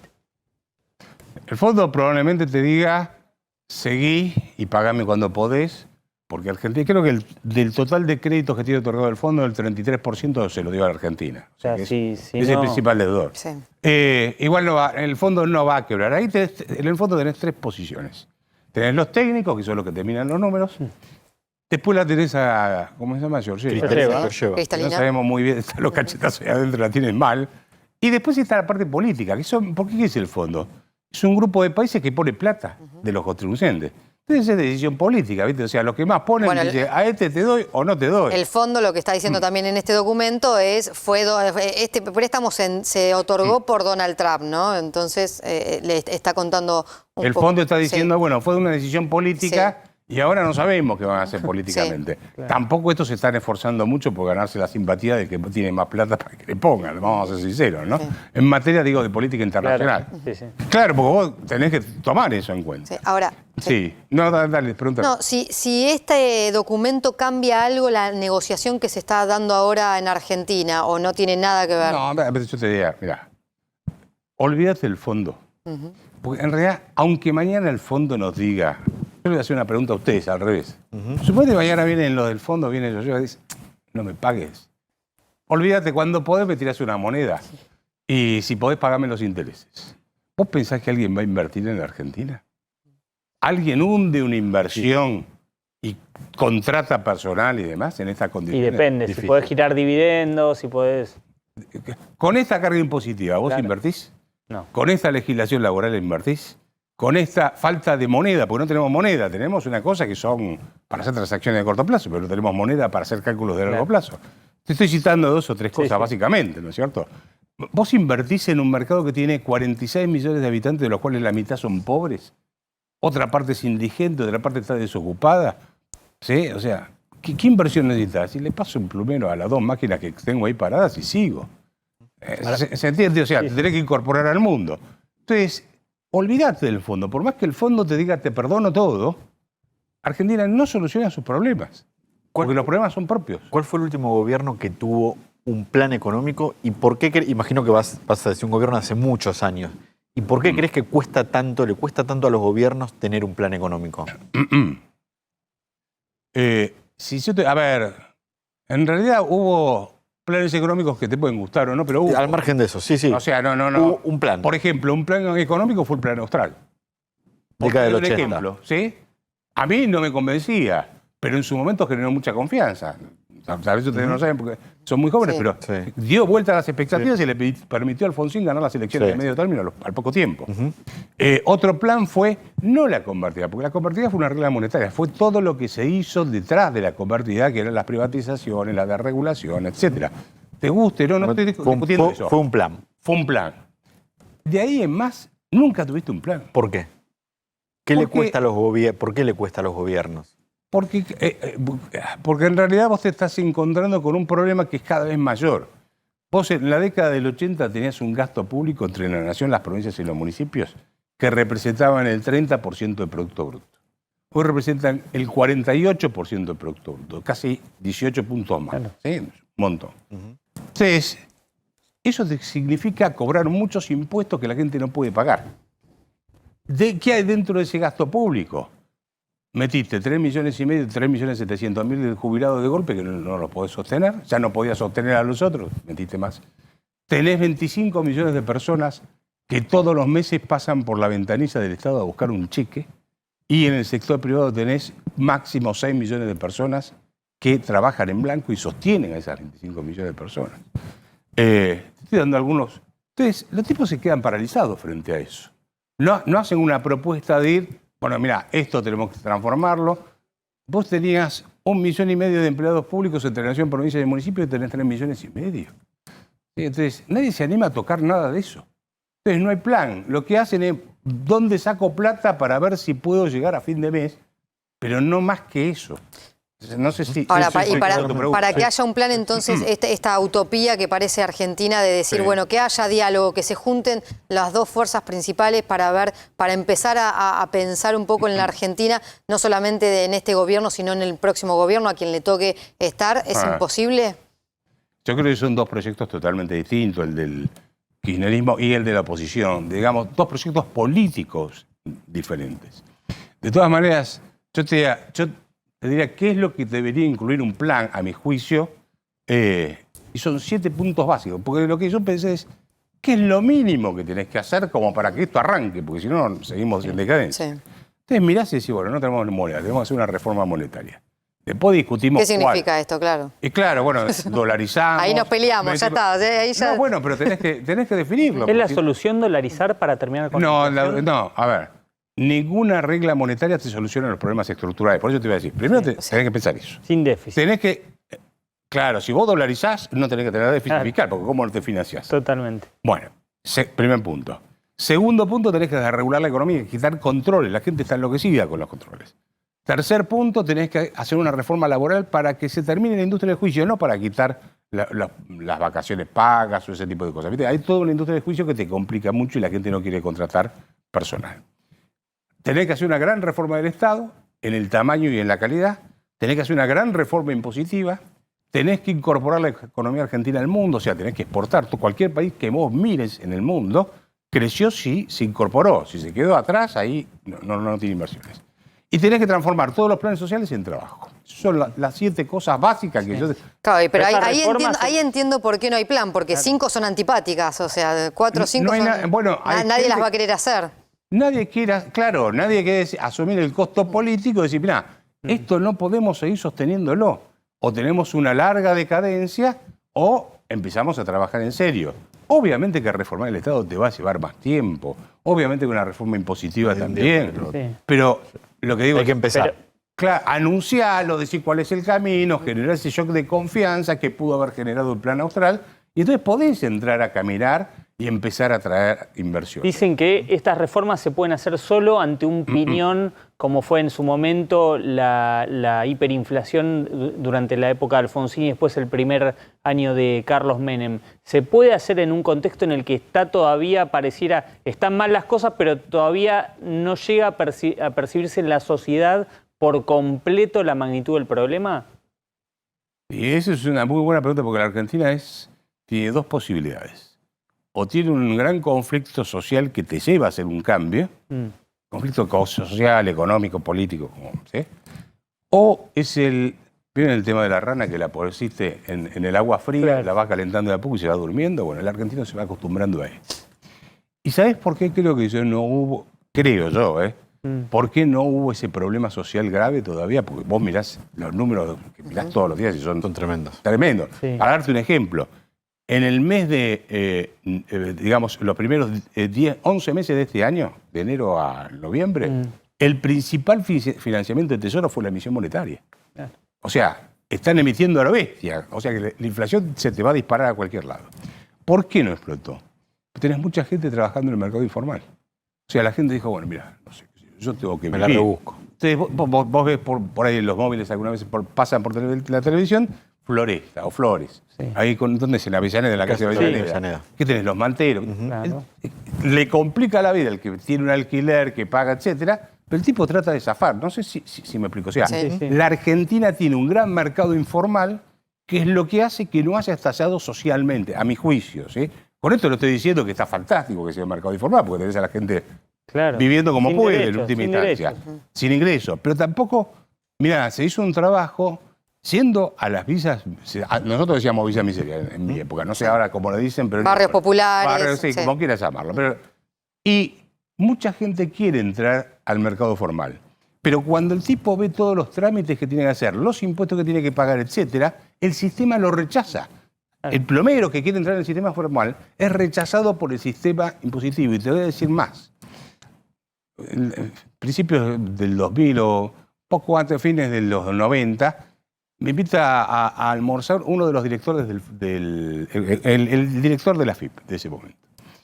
Estábamos charlando de eso y me dice, mira, si yo aplico todas las... Te estoy hablando fines de los 90. Si yo aplico todas las normas tributarias que hoy hay vigentes, hago un estallido social en Argentina porque nadie puede cumplir. Te estoy hablando 20 años atrás. Te podés imaginar que hoy mucho menos. Entonces, me da la sensación que la gente se está acostumbrando a vivir como puede. El que no quiere, se va. Y tenés un montón de empresas que se están yendo. Eso es lo que a mí más me espanta. La Argentina que sea la rana que la van cocinando de a poco y termine siendo un país fallido.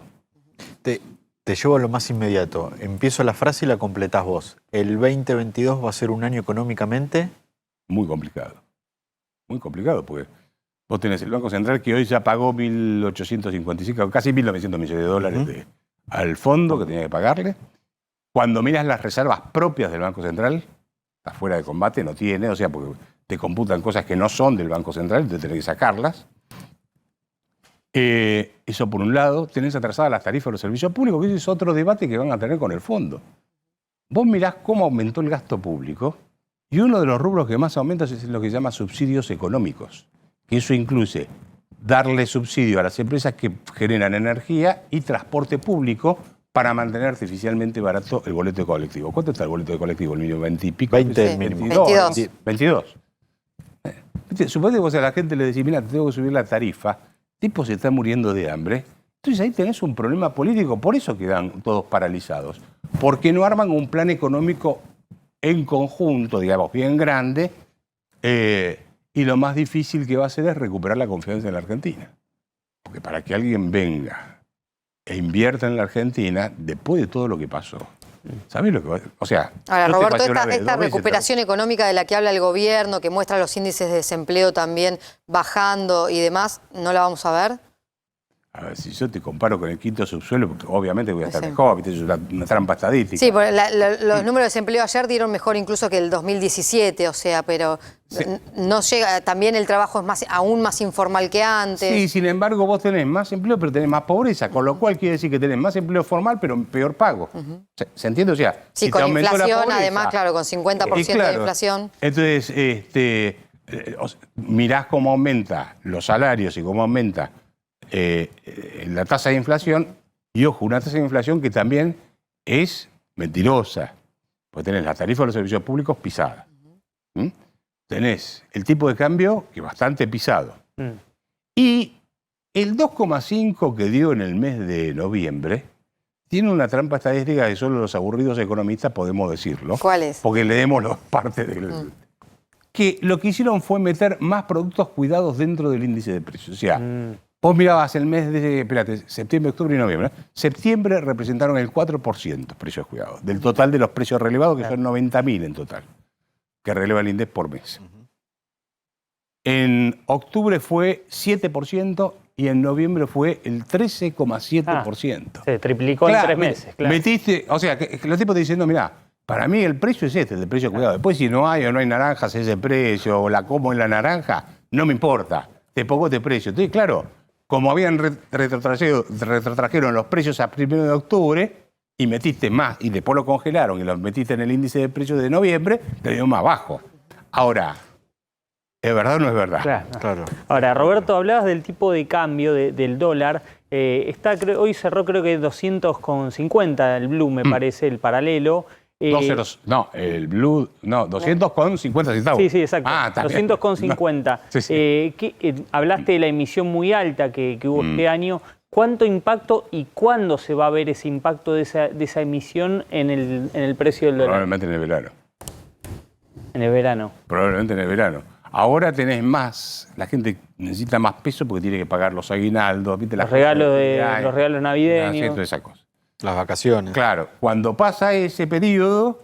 Febrero, marzo. En enero, febrero, y marzo, suele ser mes, pero puede ser enero, febrero, se te va, los pesos ya se te van al tipo de cambio o se te va a mercadería que compras para atesorar para que no te licúe el capital de trabajo.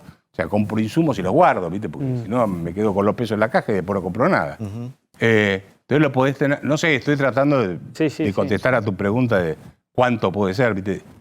Y además tenés el Banco Central que va a tener que transitar el verano sin reservas. Claro, porque no tienen, salvo el trigo, que va a ingresar la cosecha de trigo, se estiman cerca de 2.000 millones de dólares. Sí. Muy chiquitito. Sí, bueno. O sea, es muy bueno, pero muy chiquito para la necesidad. No, para las necesidades que pueda haber de demanda de dólares va a ser O sea, que puede haber un salto en el verano del tipo de cambio. Un tipo de cambio oficial. No, el blue, paralelo, el blue. Bueno, yo creo que el oficial también. Lo va a acompañar.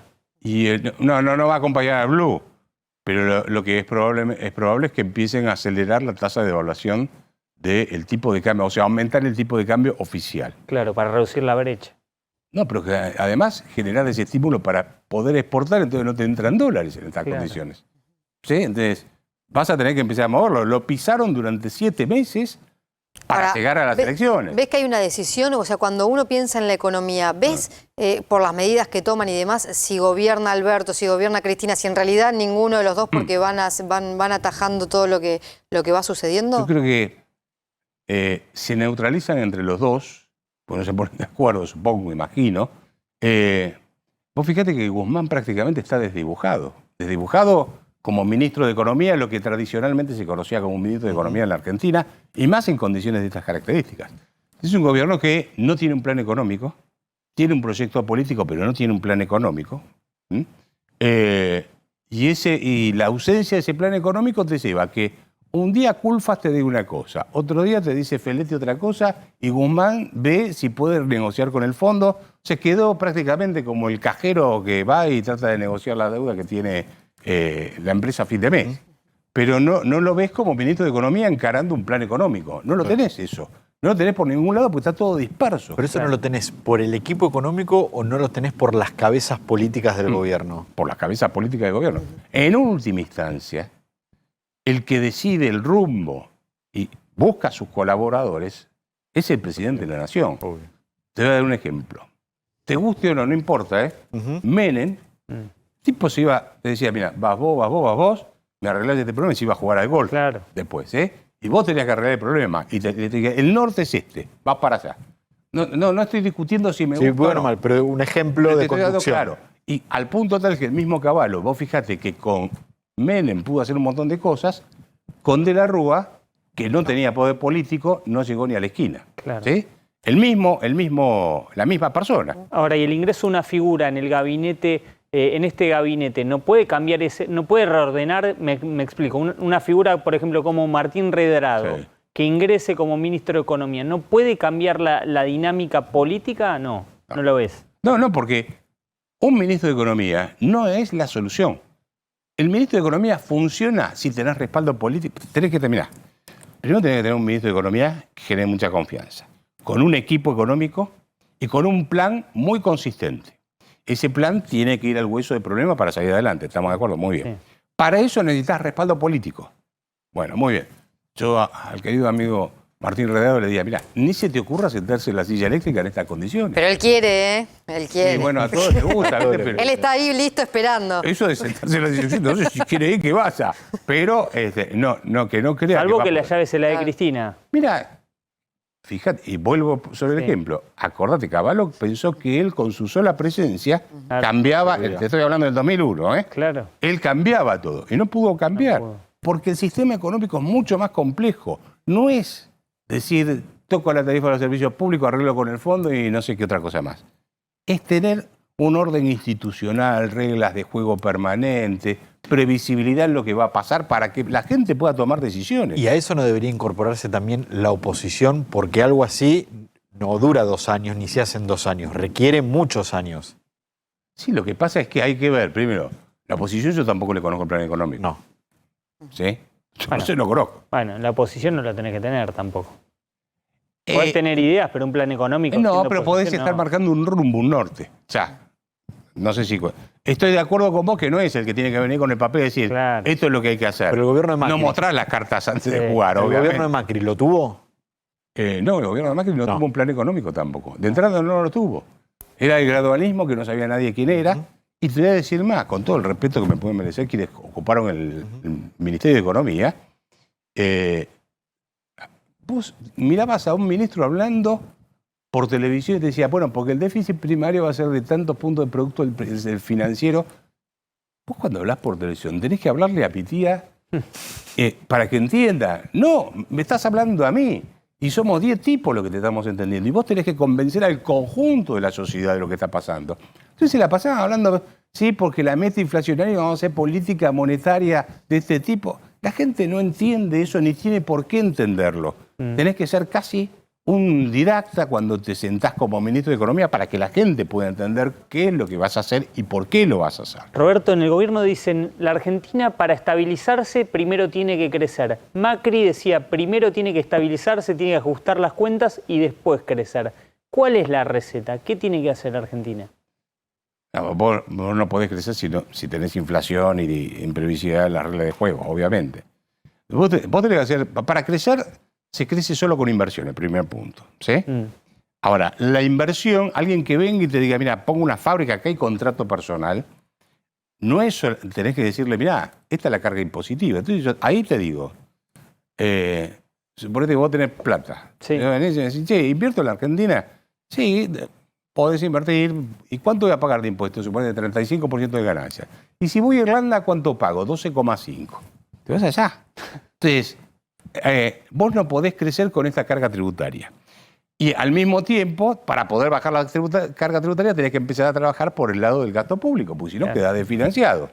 Entonces, yo te diría, no, tenés que hacer todo junto, tenés que hacer un plan económico en su conjunto y tiene que tener un gran respaldo político de una parte importante, por lo menos de la dirigencia política, a ese plan económico, al ministro de Economía y a su equipo. Y esto tiene que ser explicado muy claramente y decirle a la gente con toda claridad cuál es la situación de la Argentina. Es un grosero error que cometió Macri cuando llegó. No contar lo que había recibido.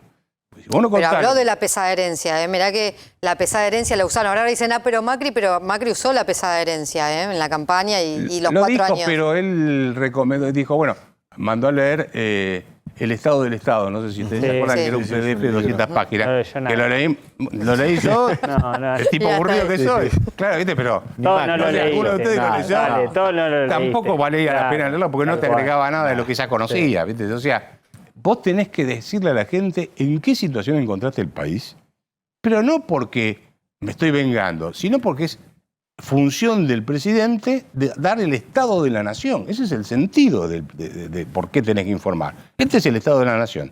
Esto es lo que vamos a hacer para seguir adelante, va a ser este proceso y bueno.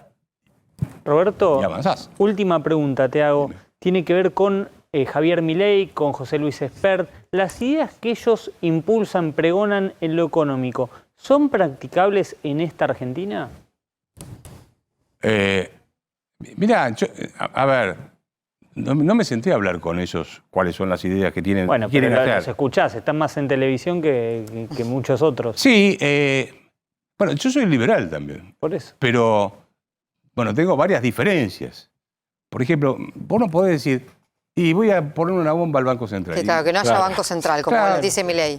Está bien, viste, vos llamás la atención, todo eso, pero más allá de quedarte simpático o reírte, después tenés que ser concreto y te puedo asegurar que yo estuve trabajando la semana pasada con 6 economistas y uno que dolarizó en Ecuador y estás mirando los números a ver cómo haces para poder dolarizar la economía argentina. Y es un tema muy complejo para armarlo. Porque te digo, suponete que dolarizás. ¿Qué te hace? Sacar de circulación todos los pesos más todas las deudas que tiene el Banco Central. Pero después, por ejemplo, operativamente, ¿cómo haces con el cambio chico? Vos vas al kiosco.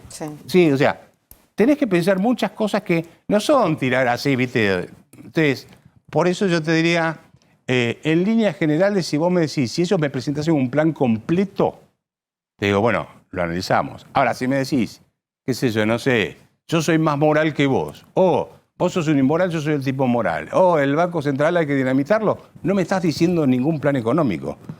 Me estás divirtiendo, pero no me estás diciendo nada concreto. No sé si te contesto la pregunta. Clarísimo. Muchísimas gracias, Roberto, por haber venido. Gracias a ustedes por haberme invitado. Que tengan una linda Navidad. Igualmente, y buen año. Gracias, igualmente.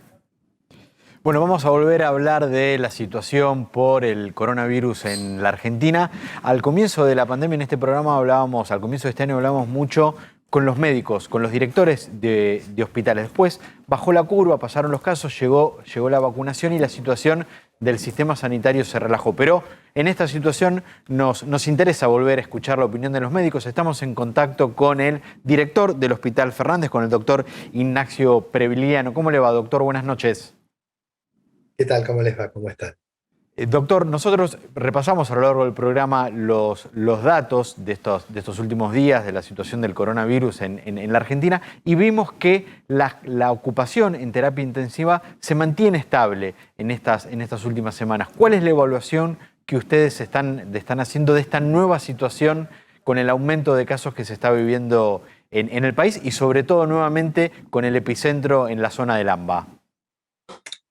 Bueno, mira, en primer lugar lo importante es que, como vos bien decís, en este momento se están utilizando el 10% de las camas que tenemos disponibles para terapia intensiva. Te puedo dar los números exactos de recién. Hay 29 pacientes internados en terapia intensiva. Yo te dije, el 10% es menos, es el 8% de las camas que tenemos disponibles en la ciudad para cuidados críticos COVID. Así que es muy bajo. Y en el Hospital Fernández tenemos en cuidados críticos 6 pacientes y 2 pacientes moderados perdón, 4 pacientes en cuidados críticos y 4 pacientes moderados en la sala de clínica médica. Es muy bajo y realmente llama mucho la atención porque la tasa de crecimiento, la incidencia de nuevos casos es muy alta. Esto tiene su explicación y la explicación está dada por la exitosa campaña de vacunación que se hizo en la ciudad. Bueno, y le pregunto sobre eso porque ahora está llegando, estamos hablando de la variante Delta, pero en Argentina ya hay casos con la variante Omicron, por lo cual, ¿cómo se preparan también? Porque dicen que suben los contagios muchos, aunque todavía con la vacunación y esta variante, las camas de terapia intensiva no serían ocupadas en gran porcentaje. Mira, es buena tu observación. En este momento todo lo que está circulando es Delta. No hay casos confirmados comunitarios de Omicron, lo cual es muy bueno. Estamos sobre aviso de que seguramente vamos a tener una epidemia por la variante Omicron también, porque pasó en todo el mundo, no va a dejar de pasar acá, ¿no es cierto? Tanto Delta como Omicron son 2 variantes que son extremadamente contagiosas, muy contagiosas. Nosotros hoy con Delta tenemos gente contagiada con 3 dosis de vacunas, así que, y con una doble vacunación con Pfizer en algunos de los casos, es decir, que no es una cuestión de tal o cual vacuna, sino que es que la variante Delta le escapa, rehúye a la vacuna, pero la vacuna sigue teniendo el gran poder de limitar la enfermedad, de disminuir la gravedad de la enfermedad, la necesidad de terapia intensiva y obviamente la muerte. Entonces, esto es muy importante que lo tengamos en cuenta. Mira, yo hoy a la mañana leía en el Journal of American Medicine, el JAMA, que lo importante no es la vacuna, sino la vacunación. Y nuestro país está demostrando justamente eso, que una apropiada campaña de vacunación, independientemente de las vacunas que se hayan usado, ha demostrado ser efectiva, sobre todo en este caso contra este exponencial aumento de los contagios. Sí. Doctor, de las personas que están internadas en este momento, usted hacía referencia a que tiene pacientes con las 3 dosis incluso. ¿Cuál es el porcentaje de internados respecto a los que tienen la vacuna y los que no? ¿Son predominantemente personas sin vacuna? Sí. De los 8 internados que te decía que tenemos, 6 no están vacunados y 2 recibieron una sola dosis de Sinopharm. Así que la respuesta es sí, y te vuelvo a decir, esto pone de manifiesto la necesidad de que todo el mundo cumpla con su calendario de vacunación y su plan de vacunación. Doctor Previliano, le agradecemos mucho este contacto con Dicho Esto. No, un placer para mí, estoy a disposición de ustedes para lo que necesiten. Y que tengan unas muy buenas fiestas. Gracias, igualmente. Hacemos una pequeña pausa en Dicho Esto y enseguida volvemos.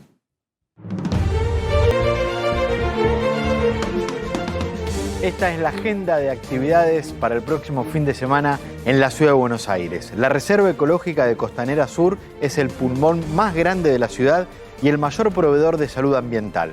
Cuenta con 3.500 hectáreas, 2.000 especies de biodiversidad y más de 10 kilómetros en senderos. Se recomienda llevar repelente y protector solar, mantenerse hidratado, usar ropa cómoda y gorra para los más chicos. Es una actividad gratuita que se suspende por lluvia. Te voy a dar la segunda recomendación que tiene que ver con el ecoparque. ¿Por qué? Porque inaugura un nuevo espacio educativo y de entretenimiento. Es para toda la familia Martín, así que vos que estabas pensando qué hacer este fin de semana con los hijos, ya sabés, la Estación Oceánica. Ahí vas a poder conocer la historia de nuestros océanos, las especies emblemáticas que los habitaron, sus problemáticas y los proyectos de conservación de nuestro mar argentino. La Estación Oceánica te permitirá sumar nuevas experiencias en el parque y poder conocer más sobre nuestros mares, la importancia también que tienen los mismos en nuestro planeta. Bueno, y yo les doy la tercera recomendación, que es el Patio de los Lecheros. Es el lugar favorito de Rosario Ayerdi. Ofrece una amplia propuesta gastronómica al aire libre, venta de productos regionales y diferentes actividades para disfrutar durante el día y la noche. Te esperamos este viernes 24 hasta las 16 y el sábado 25 hasta las 17 horas. Estamos con una obra muy importante en la localidad del Jagüel, donde tenemos previsto realizar cloacas para la totalidad de los vecinos de esta localidad tan importante. Es más de 60 años, una de las localidades fundadoras de Esteban Echeverría. En esta localidad tenemos una planta de tratamiento cloacal que hicimos por módulos. Cada módulo es para 150.000 habitantes, tenemos capacidad para más de 300.000 en este momento y está proyectada para el doble de vecinos de lo que somos actualmente en todo Esteban Echeverría y particularmente en la localidad. De esta manera ya estamos pasando ampliamente el 70% de conexión domiciliaria en Esteban Echeverría y esto es importante porque mejora la calidad de vida de todos estos vecinos de muchos años de la localidad. Y además también es una fuente laboral importante porque acá en esta obra trabajan vecinos y vecinas de estos barrios que realmente es tan necesario el trabajo hoy en día.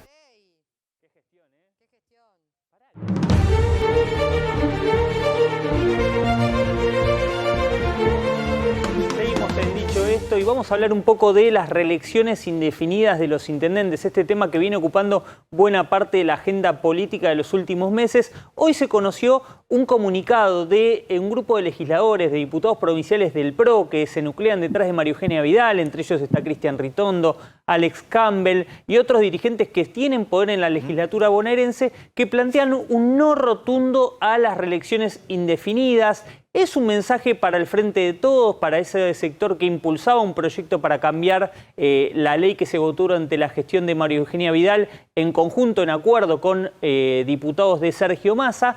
Pero también es un mensaje interno para la UCR. ¿Por qué? Porque hay intendentes de la Unión Cívica Radical que quieren modificar la ley para poder ir por un mandato más en 2023. ¿Qué dicen los diputados del PRO? Dicen que de ninguna manera van a acompañar o van a avalar una iniciativa que directa o indirectamente permita que se vuelvan a presentar quienes fueron electos como intendentes en 2015. Está la discusión de aquellos que dicen: fuimos electos en 2015, pero la ley no puede ser retroactiva, entonces como se votó en 2016 no puede ir hacia atrás. Bueno, eso también tiene que ver este comunicado porque advierte no solamente por un proyecto de ley, sino también por un fallo en la justicia. Están diciendo, guarda que si sale un fallo judicial, nosotros nos vamos a manifestar en contra. Sí, y este comunicado tiene que ver y sale en estas horas porque se estaba discutiendo desde el oficialismo bonaerense si se ponía también sobre la mesa en la legislatura bonaerense de negociación del presupuesto, de algunos cargos vacantes